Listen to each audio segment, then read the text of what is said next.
There was a time when Maria walked through the world with her shoulders curved inward, as if she were trying to make herself small enough to disappear. Anxiety lived in her chest like an uninvited guest, whispering doubts, painting shadows where there was light, convincing her that she was somehow not enough. She feared judgment. She feared failure. She feared the sound of her own voice in crowded rooms. But somewhere beneath the trembling, beneath the sleepless nights and racing thoughts, there existed a flicker, quiet ember waiting for the courage to burn.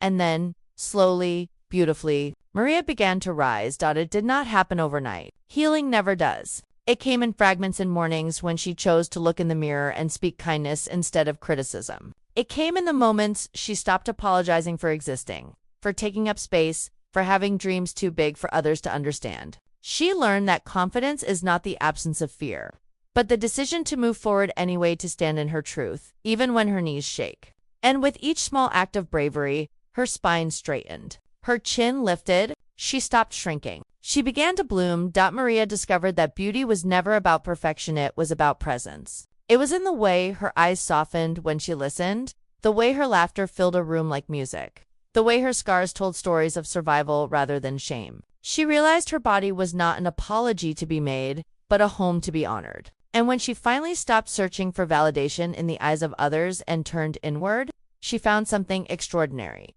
A woman of depth, of warmth, of quiet fire. She found herself, and she was breathtaking.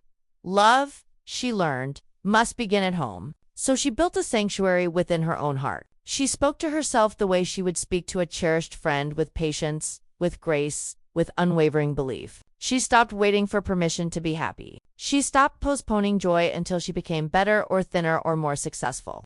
She chose herself daily, intentionally, permanently. And in that choosing, she became brave. She became sincere. She became emotionally unshakable, not because she no longer felt pain, but because she trusted herself to survive it. Now, when Maria enters a room, there is a glow about her, not perfection, but peace. Her presence is warm, magnetic, like sunlight through a window. People are drawn to her not because she is flawless, but because she is free. She carries a spark of love in her heart, the kind that spills over, the kind that reminds others of what is possible. She has embraced the simple art of living, gratitude for small things, stillness in chaos, laughter without apology, and the radical act of being gentle with herself.